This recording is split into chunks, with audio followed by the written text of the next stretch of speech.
Bad things.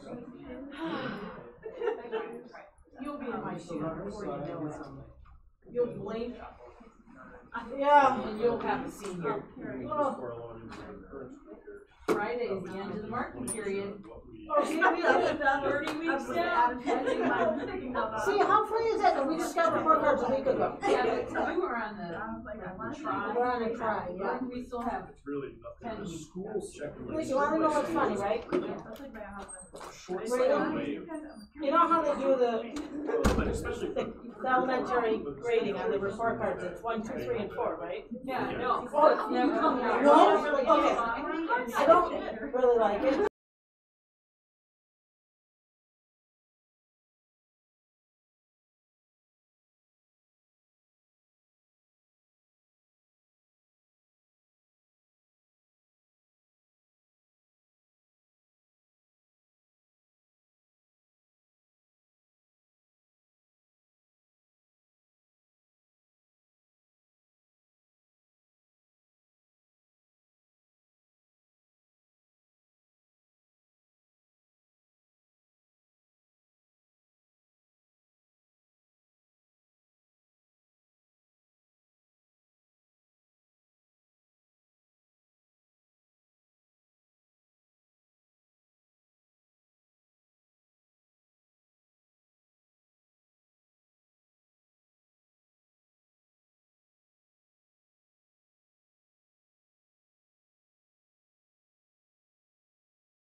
I'd say, yeah, and last year it was like.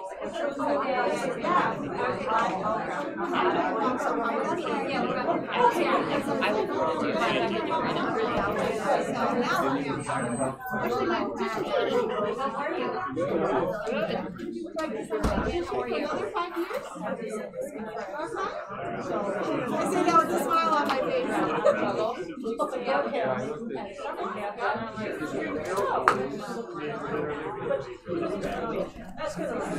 that's okay. We'll get through it. Today was a binder.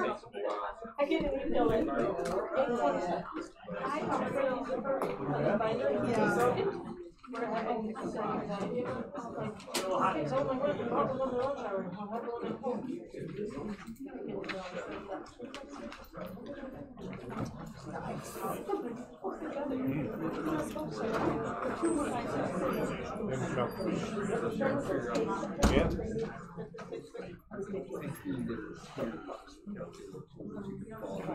Not me. I got senior rights page.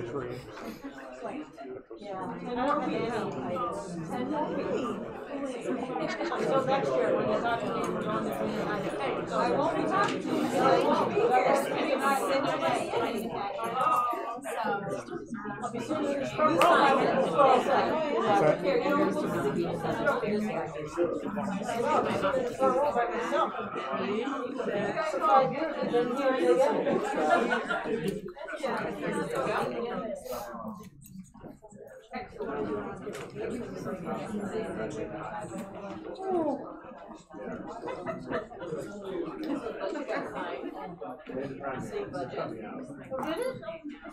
Yes, apparently they're cutting themselves out. Or the signature for that one. So we'll see what kind of money that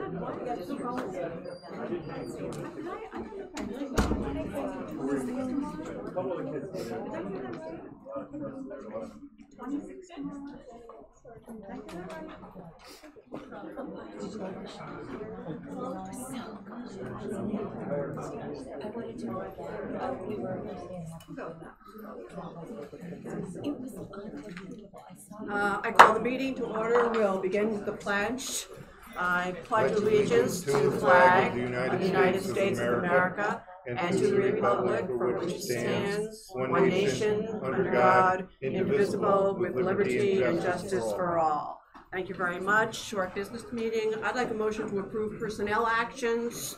I need a motion to approve personnel actions. Mrs. Nardolillo? I move to approve personnel actions as recommended by the chief. Thank you. And a second, Mrs. DeRazio, any questions or comments? First of all, let's vote. All in favor? Thank you. Questions or comments? I'd just like to acknowledge Ms. Flynn and her outstanding service on behalf of our school community and the children and families of the Loudonville School. And Carrie, thank you for everything.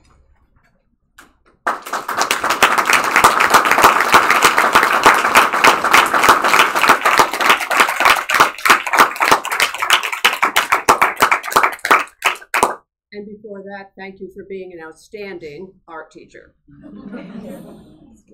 All right, anything else, Mr. Clark? Okay. I'd like a motion to approve the superintendent's attendance at a workshop, a diversity workshop. Okay, I'll take that motion. Ms. Grinnell? Second. Oh, sorry. I was such a hurry.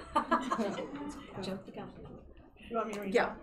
I move to approve the superintendent's attendance at the NYS COSS Diversity Regional Workshop and Forum on April 4th, 2019, as recommended by the Employee Relations Committee. Thank you. In a second, Mrs. Pangburn, any questions or comments? Hearing none, all in favor? Thank you. I'd like a motion to enter into an open session of the Budget Committee. Mr. Vondell, and a second, Mrs. Nardolillo, all in favor? Thank you very much. I'd like to welcome everyone, remind everyone that Mrs. Nardolillo and Mr. Mondell are our co-chairs of budget. Thank you again for all of your efforts. And Mr. Kaur, do you want to begin tonight? I'm going to turn it right over to Ms. Skeels, and she's going to talk about enrollment, staffing, and new initiatives. We can go right into it. Okay, so we have been talking, as we do every year, about mission-focused budgeting, and I think this year we're talking about mission-focused, as we always do, as well as enrollment-driven budgeting. So just a little recap, we had shown this at the very first meeting to set you up for where we are, but this is our growth in enrollment at the elementary level. As the demographer projected, this is where it is really, all the growth surge is being felt. So you can see in 14 and 15, the total of all 6 elementary buildings was 2,524 students. For next year, we're projecting 3,063. That is a growth of 539 students in our elementary buildings. So this is certainly where the surge is happening. We have Bout Hill's projected to go up over 600 next year, and we have Blue Creek, Forts Ferry, and Latham Ridge all in the mid-5s, with Southgate closing in on 500. So this is a significant increase in the number of students. It's a significant increase in class size. And we have several staffing requests tonight that are due to this growth at the elementary level. I put this chart up last time. It's just adjusted slightly to show you a few different things so that you can see these are K6, and this is the number of sections per building. So 4 at Blue Creek means there are 4 sections of kindergarten. You can see that that is highlighted with a red asterisk. That's a change. It's at 3, it's going up a section to 4. You can see the other red asterisk. So Bout Hills is working its way to becoming a 4 deep school. It's 4 deep in K and 1. It's about to become 4 deep in grade 2. Forts Ferry had a 1-year bubble go through. So when we were looking for extra space, there is 1 cohort that is 4 deep at Forts Ferry. So the reason this 3 is in yellow is this group is 4 deep right now in 1st grade. That bubble will move next year to 2nd grade. This will return to 3 deep and it will go up to 4 deep. So this will not become a 4 deep building. Bout Hills is the only one that's going to become 4 deep. The same is true at Blue Creek. Blue Creek has 1 section that is only 2 deep, so that will bubble through. Currently they're in 1st grade. 1st grade will return back to 3, and next year 2nd grade will stay at 2 deep. So those 2 are the only 2 that have this bubble going through. Latham Ridge is just 3 deep throughout. Loudonville is 2 deep throughout. And Southgate is the big winner here. You can see by all the asterisks in the number of sections. Southgate is 4 deep this year in kindergarten. They are moving to 4 deep in 1st grade, but we're going to keep them at 4 deep based on our projections and our incoming kindergarten enrollment. So they will have an additional section in 1st grade. You'll see that 6th grade is 2 deep. For those of you who've been on the budget for a long time, you know that there was a time when enrollment was decreasing in Southgate and it was going down to 2 deep per section. So the last grade level that's left at is 6th grade. This year, 4th grade was going to go to 3 deep. We brought both 4th and 5th grade up at the same time because our 4th grade across the district right now is huge and we need extra seats. So Southgate will become 4 deep, followed by 3 deep, and the last 2 deep. Something that I think is important to look at when we look at our increased enrollment is this. If you look at the number of sections district-wide, you can see 6th grade is only at 16. That 6, 7 through 12, this surge has not hit yet. So this is only 16. It's 17, 18, 19, and by the time we get to the incoming kindergarten for next year, we're up to 20 sections. All this surge in population is going to make its way through our elementary, but our junior high to middle school and our high school is pretty consistent for quite some time because that 6th grade cohort is still small. And so 6, 7, and 8 are still comparably sized to what we've seen in the past. So you see the middle school moving up in 2021 when we add the 6th grade. But for next year, it actually is projected to be down a few students. So we don't see much change yet in the middle school. And the high school from 15-16, we had that bump up over 2018-19. And 2021 is back about where 18-19 was. So you can see Our secondary schools have a little bit of time before this big wave hits, but obviously based on this, you know it's coming because these numbers are far bigger in our elementary schools. So you'll see the staffing projections. The staffing is heavily at the elementary school because that's where all the new kids are. So if we look, and this is something that we had shown you the first night, and we're looking for both 1920 and 2021 when we build the middle school. We really think we have to look at the budget over 2 years and multiple years out. So for next year, everything that you see up here is a staffing addition we need because of enrollment. More kids, more classes, we need more teachers. So we need kindergarten at Blue Creek, you just saw that's going up a section. Bout Hills is going up a section. Southgate is going up a section in grades 1, 4, and 5. I'll go back to science in a second. And then with this, we've had a comparable increase in the number of our students who speak English as a new language. So we need an elementary E&L teacher and a secondary E&L teacher. That total comes to 7. So these 7 additions are due to us having enough teaching staff to be able to meet the needs of all our classrooms. The one thing that you see in yellow here is the science. We shared that with you the first night as an enrollment increase, and that 0.4 was going to be for 2 sections of science electives. So that is completely driven by enrollment. There are more kids who want to take science and want to take science electives than we'd had in the past. This would allow us to run more sections of the electives. When we looked at the budget overall and we looked at the numbers we're going to need for this year and the numbers we're going to need for next year, we decided that that wasn't truly a pure enrollment driven. Those classes will still be offered. We just won't offer as many sections. So this would have allowed us to take 2 electives that we have and double the amount of offerings. Instead, we're going to pull that back and keep running it as the 2 sections we had. So this is in orange because it's coming off the original list. Originally, we had said it was going to be a 7.4 ask, and we brought that down to 7. And then just thinking ahead for the following year, Bout Hills, as it makes its way to continue to be 4 deep, will need another 3rd grade teacher as the 2nd grade class moves up. The middle school, 6th grade, it will have 20 6th grade teachers. You saw on our sections, we have 16 sections. So we're going to need 4 6th grade teachers to make the 20 that we'll need building wide. And then we'll need 4 7th grade teachers because we're going to start 6th and 7th grade at the same time. And that hall will need a guidance counselor. So right there, that's 10 new teachers. That's just the classroom positions. And this asterisk down here, we haven't talked about special area subjects. So what would special ed needs be? What would art needs be? Music needs, PE, etc.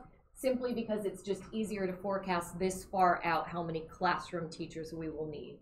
So when we say mission focused, it is mission focused, always our budgeting, but it is certainly enrollment driven, especially as we deal with the surge.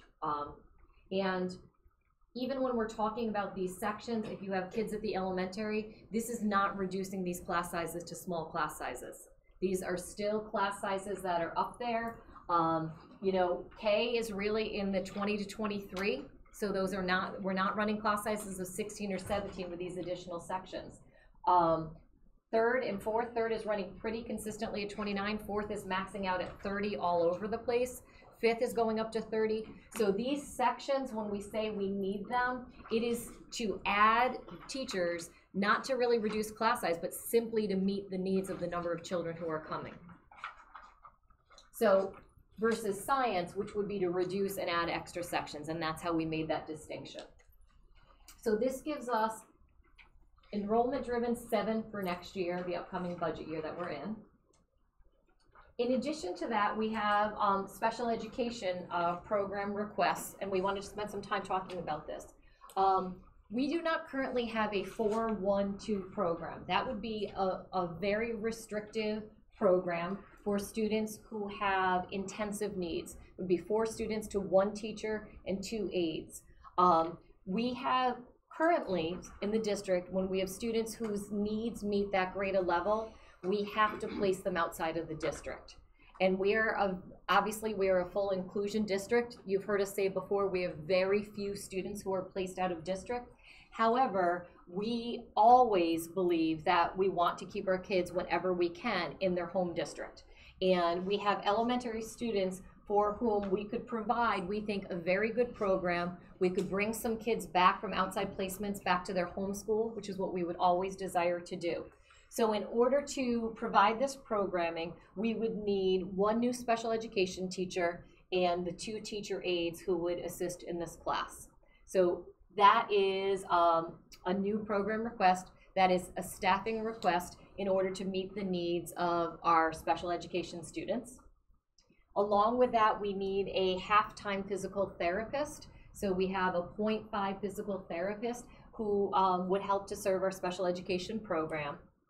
And we have a new proposal for a special education supervisor.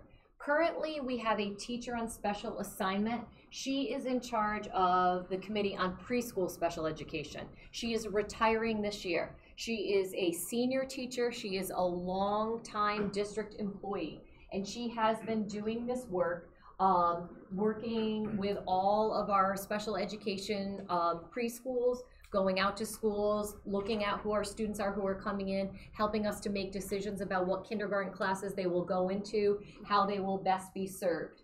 In order to continue to do this work, as well as supervise the level of programs we have in this district and the number of programs we have in this district, we are proposing to eliminate that teacher on special assignment with that teacher's retirement. There we go, sorry about that. With that teacher's retirement at the end of June, and replacing that person with a 10-month special education supervisor. That would be an entry-level administrative position, and it would actually be a cost savings of $31,489. What we get from the benefit here is by making this an administrative position, there are certain, obviously, as you know, that special education law is very significant, and there are certain decisions that have to be made that if this person can be an administrator as opposed to a teacher on special assignment, they can do some more of that work independently without having to work always in consultation with another special education administrator. So this is a new position, but it's actually replacing an existing position at a lower expense level. With instructional support, Mr. Myers is here. I will do my best to explain this, but as you know, we will be needing new buses and we always need new bus drivers, excuse me, and we need to train those bus drivers. And we hear quite often how excellent and outstanding our transportation department is, and that is because we train our people very well.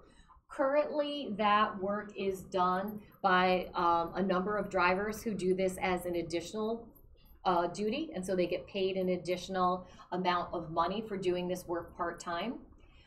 So John proposed this. He's thinking about driver turnover. He's thinking about new drivers coming in. He proposed this to Mr. Kaur because we know this is a tight budget year. Joe asked him to go back and look at it. Could he do it in any way that would be more cost neutral than $76,000, which would be the cost of salary and benefits for this position. You'll remember when we did equipment that John talked about getting a new lift. That lift was about $42,000. John said he could do without the lift, and he would take that off his request. And then we would also be eliminating this additional pay that's already in the budget under our part-time pay that goes to the drivers who've been doing this as part-time. They would no longer need to do that. So we would save that $25,000. So although this is the cost of the position, the difference between the savings and the cost request would be $9,110. And then this person would be responsible for helping us train every new bus driver that we get in and make sure that everybody is of the quality we would expect. But because this is clearly not my area of expertise and John is here, is that a fair summary? Yep. Feel free to add if you need to. I don't have that kind of time. But yes, I think quite accurate. Okay. Will the trainer also be driving when they're not training? The trainer would not have a driving specific job, but could drive like any of us could, in the event that we run out of bodies. So yes. So they'd be like a sub if you need. Basically, yes. When we run out of subs. they're next. So if we were to put this all together, and as you know, Joe always says, and Scott, the great part of our budget is spent in staffing costs, right? We're a people-driven industry, so the great part of the North Colony budget or any school district's budget will always be costs associated with staffing. So the 7.0 enrollment-driven staffing, the elementary positions I showed you, those total $562,870 as projected.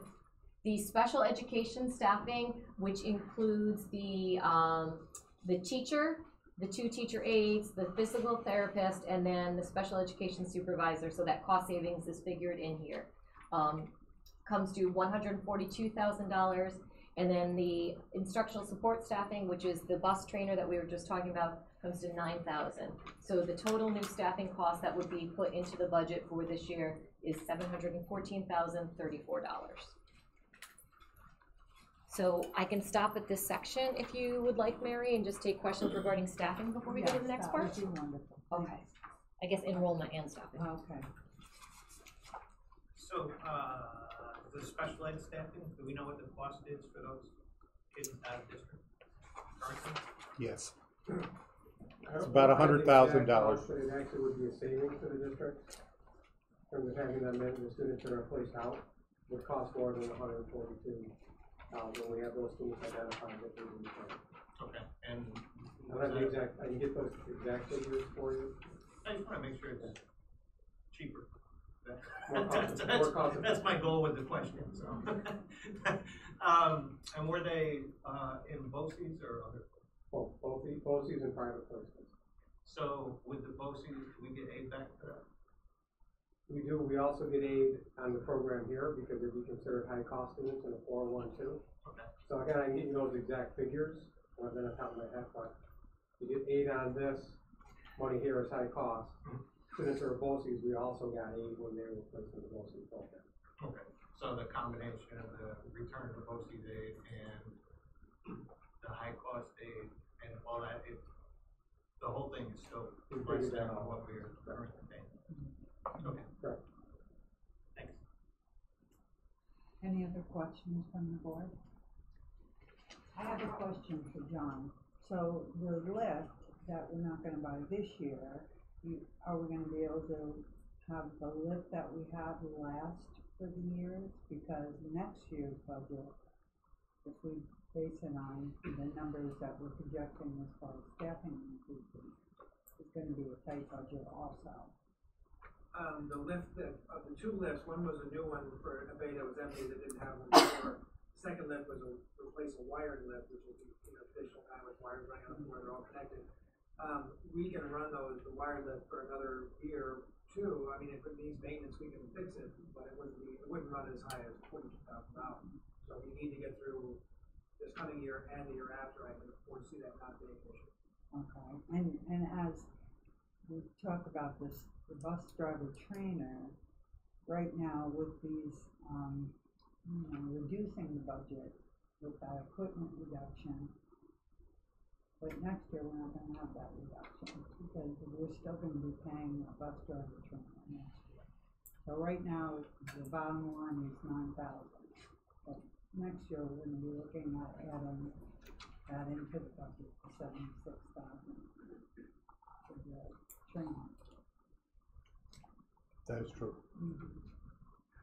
And what will he be doing when he's not training? Like how much training will he do?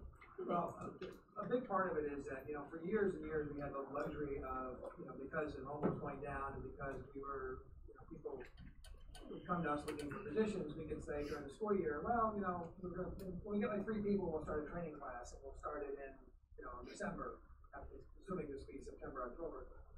We don't have that luxury anymore. When somebody says they're interested in being a bus driver or, their openings, we say, yes, come down right now. Where are you? We'll come get you. I mean, just like that, because we don't let anyone go. And so we can have somebody in training all the time, whether it's 1 person or 2 people or whatever. And also, we were constrained by 9 o'clock to 12 o'clock or 12:30 when the driver is between her bus runs. And so therefore, we don't want to have that constraint either. So if there is nobody in training at the time. There's also, preparing for our safety refreshers, many safety classes. We could be doing a lot more as our department increases and our mileage increases and the number of people increase. We need to do more to oversight. And it's not just me, myself, and Claudine, our assistant director, but we need more people to have eyes on the road, eyes on the drivers. It's just a little statistic is that we have 59 full-time drivers. 26 of them have been here less than 5 years. So there's been a major turnover in the last 5 years. I mean, last September alone, we hired, I think, 6 full-time drivers with a September 8th start date from last year, for this current year. And that's unusual, and I don't see that changing because a lot of our folks who have been here for 25, 30 years, I expect, well, I knew about 3, and I just heard about another one today. So we have to get new people, and we have to get them when they're available and get them, because other people will steal them from us if we're not going to. Thank you.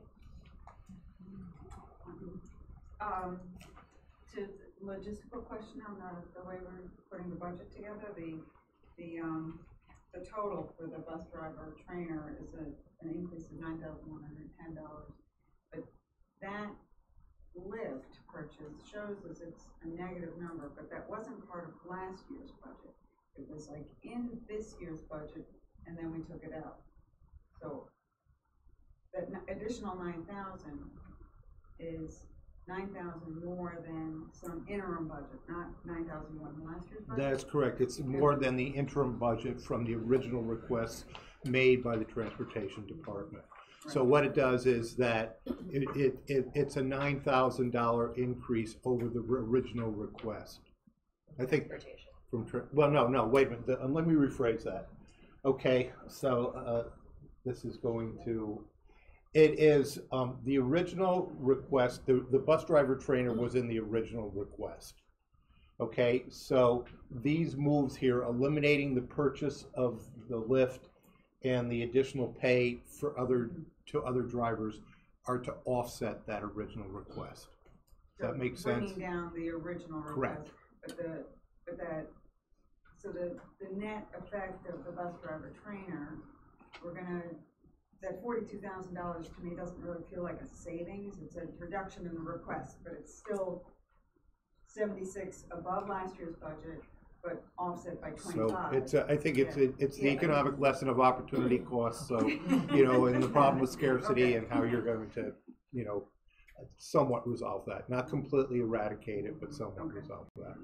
And then the question about the special education, the 412 program, that is based on an assumption that we have 4 kids that are placed out of district. We have 3 that we know. We have 3 that we know. So it's based on 3 students.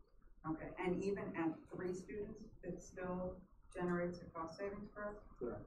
Okay, so we don't have to fill that classroom with 4. Okay. All right, but if we had more than 4, then we'd probably still be putting some kids outside the district, right? Yeah, I mean, that's a certain grade level that we have identified 3 students that we want. Oh, they're all in 1 grade? Well, they're not all 1 grade, but they're 3-year grade span. They can all be in the same class. Okay. All right, thank you. We actually have a space for that. Yes, Mr. Chamberlain and I have, there is a spot. Okay.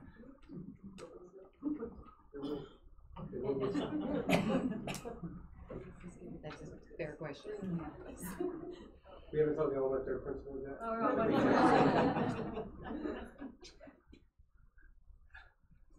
Should I go on?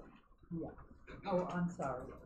Does anyone in the budget committee have any questions? Yes, so the question that Penny asked about the bus driver trainer, is there a job description for the bus driver trainer? I think that would go to there's a civil service job description. I don't have one.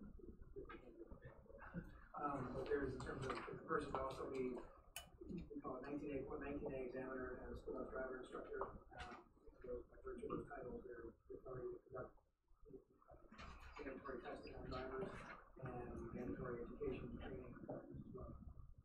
That would be a significant part of it, and then the rest of it would be as related duties are required, but then there would be a pretty big blanket for additional training, driving sometimes, dispatching if you have to, but mostly would be related to training and maintaining the records of drivers. I think your question was more if there was downtime or if there was extra time or maybe delivery. So the job description. I wouldn't expect any down. Doesn't seem like many people there. The special ed supervisor, you mentioned that that's going to become an entry-level administrative position? Correct. Is that individual going to have enough expertise to replace an outgoing experienced teacher? Yes. It is true that obviously years of experience helps. Or at least I feel better about saying it helps, because it's great when you feel older and you can say experience matters, and it certainly does. But we have time for that person to train with our outgoing, and that person has a specific background in special education, which will also be very beneficial to the job. Okay. Good question. And then one other question related to the class sizes in the elementary school. You mentioned that the staffing increases are just to maintain where we are now. Yeah, maybe come down a little bit. Is there any hope of reducing class sizes in the future? Well, or are we kind of stuck because of physical constraints? We're right now, though, so as Bout Hills goes to 4 deep, that will obviously impact the class size across the district, because we're going to flow more kids into there. And right now, our demographer, who has revised the projections again this December, according to him and his 5 and 10 year, and he's been spot on. Like, I've looked at some of his projections, he's only off by 3 kids from 3 years ago. He is saying that this is almost, we're living the worst of it right now. So he's projecting that this band that's coming through in our kind of K3 right now is 1 more year, and it's at its plateau level, and then it will slowly, by all projections, start to decrease out. This will help us a little bit, but they are still going to be, they're going to be on the larger side, as they have been. I think, the answer to that is to take a look at, the school boundary areas, perhaps in the northern end of the town, to maybe flex Bout Hills a bit, so that, now Bout Hills has more capacity, being 4 deep, take some of the pressure off Latham Ridge, Forts Ferry, and Blue Creek and Southgate, as a matter of fact, because right next year, when we look at adding another section to 4th grade into 5th grade, Southgate is ideal for that, because Southgate is in the middle of the district, so it's kind of a centrally located area for us to overflow some of those students coming to the northern part of the district.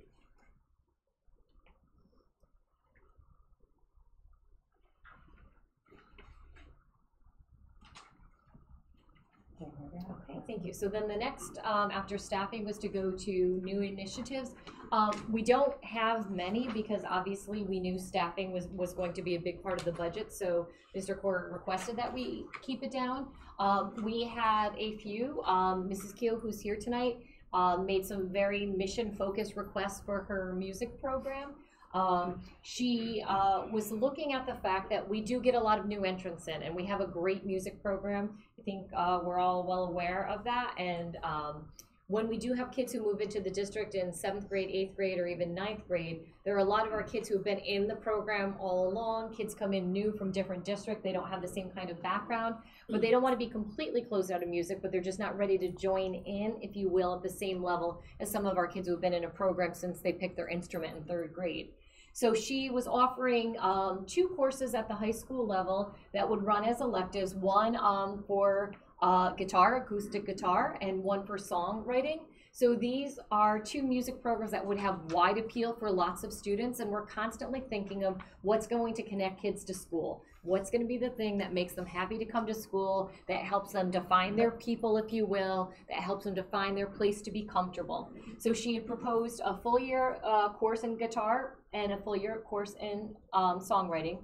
And then she had proposed a music foundations course for 1 and 2. This would serve our students who are in our academic skills classes. So you might know right now, you might remember that last year in the budget, we added an art class at the high school for academic skills students, so that our students who, as they are moving up from the elementary and the junior high, they have access to classes. They can be out with their peers. They have that at the elementary level right now. We don't necessarily have all those offerings at the high school. We have it in BACS and we have it in art. And so Mrs. Keel was proposing a music class, a full year class, level 1 and level 2, so that students could progress through both levels and then they could have that experience of being in music class. And she was co-proposing that with Mr. Collins, our high school special ed director.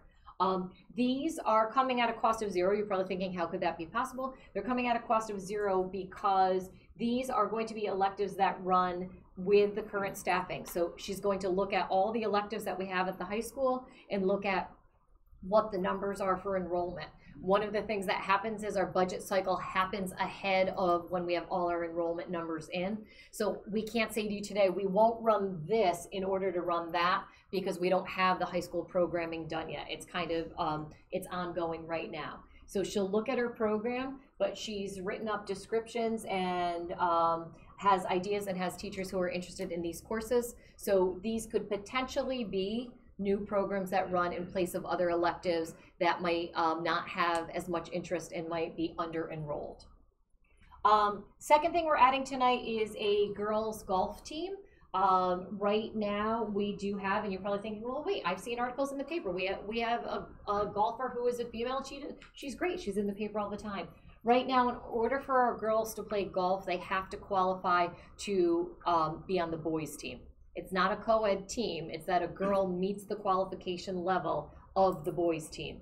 Now, our colleagues in the area and the Suburban Council, the people that we obviously rival, 6 of them have girls teams. So if we had a girls team, then we could have our girls play against other girls teams. They could qualify for states, they could qualify for scholarships. So we feel that the $6,000 that would go to supplies and a coach is really something in terms of equity that would give our girls a chance that they don't currently have. Obviously, not as many of our girls can qualify on the boys team, and we certainly have plenty of girls who are interested. So we really feel like this speaks to our mission for equity for our female athletes.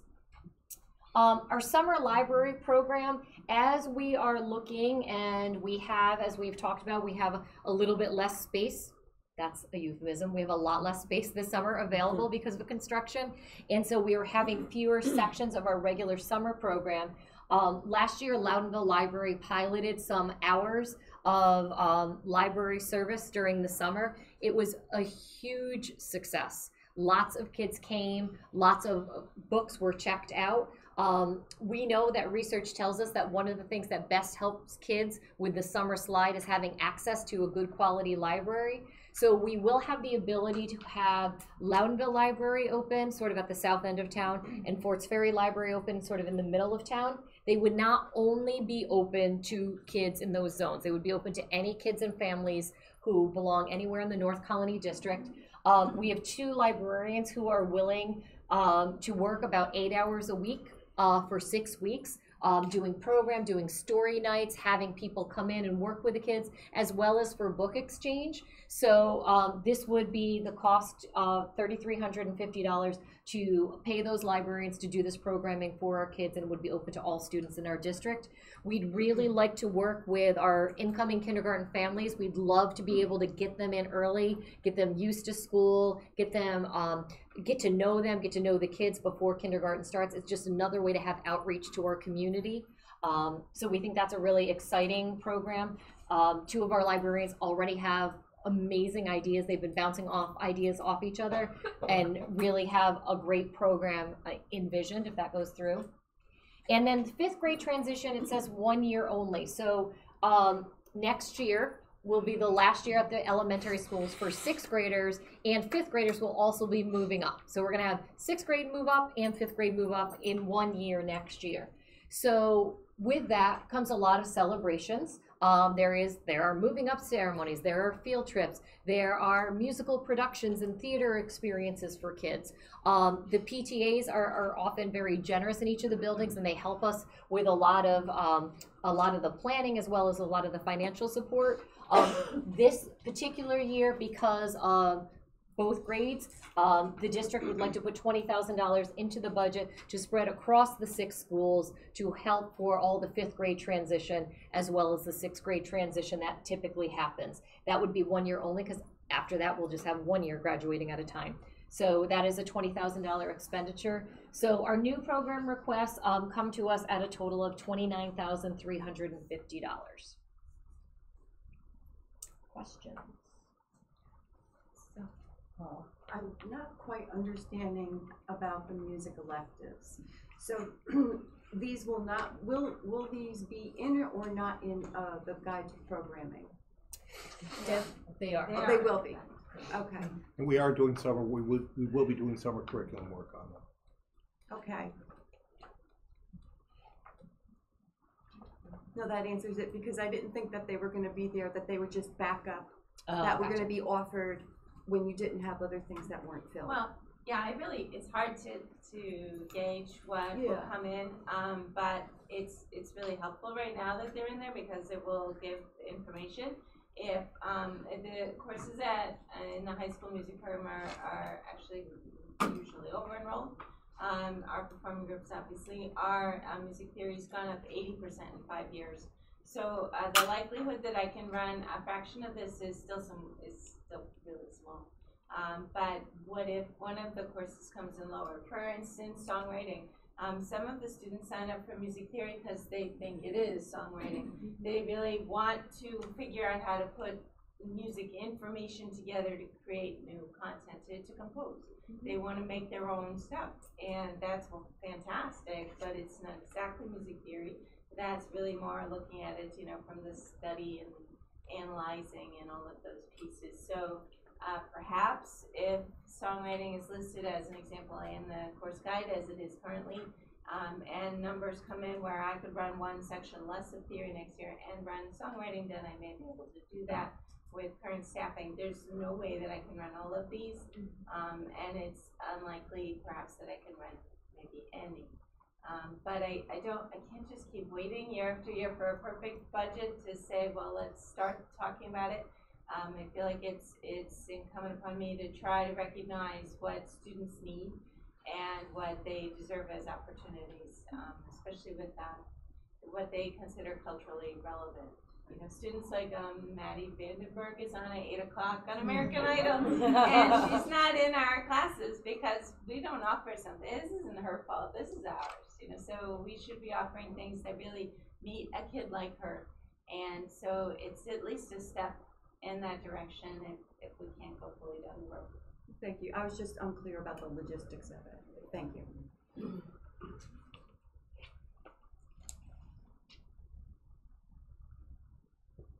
Okay. So that brings us up to what's next, and obviously this will be all part of the board's consideration as we move forward. Can I ask a question? Oh, sure. The librarian, you said 8 hours a week, 2 librarians for 6 weeks. Mm-hmm.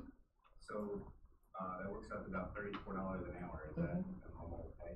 That would be, we have tutors in the district, so that would be like our tutor rate. So that's what we based it on, because we haven't had a program like this before. With the addition of the girls golf team, are there Title IX considerations, or are you just going to have to add more athletic slots to some of the boys team? Is that how that's going to work? We tend to be really close in that category, so this is actually gonna help us. I figured it would, but yeah, because we break it down by levels of different sports and things, so it's kind of a fluctuating thing every single year.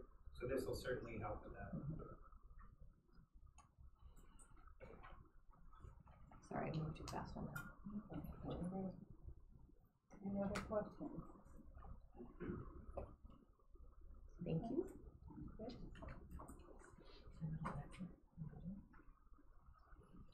Okay, so next Monday is the summation time for our budget. We will do our proposed budget, so we're going to go through the different schedules that you have here. So at that time, we'll take a look at what our proposed budget was, how it compares to last year's budget. We'll take a look at the different schedules that go through equipment, staffing, new programs. We'll look at revenue. We'll look at the new state, the enacted budget, and see, compare that with the executive budget. We anticipate we did not get a huge windfall. We did somewhat better. It's probably somewhere in the neighborhood of $150,000 better than what the executive budget was. So we'll take a look at all our revenue sources, and then we will look at what the tax rate will be, and then the board will vote on it section by section as they normally do. So that will be on the 8th, and then the board will formally adopt what they've done on the 8th of April on the Wednesday the 17th. We'll have the public forum on May 8th with budget vote, annual budget and Board of Education vote on May 21st. We are all voting here. We will be open at 6 a.m. and we will be running till 9 a.m. voting. Yeah. Yeah, it's more than 3 hours. Time to vote, John. So get here early or else, sorry.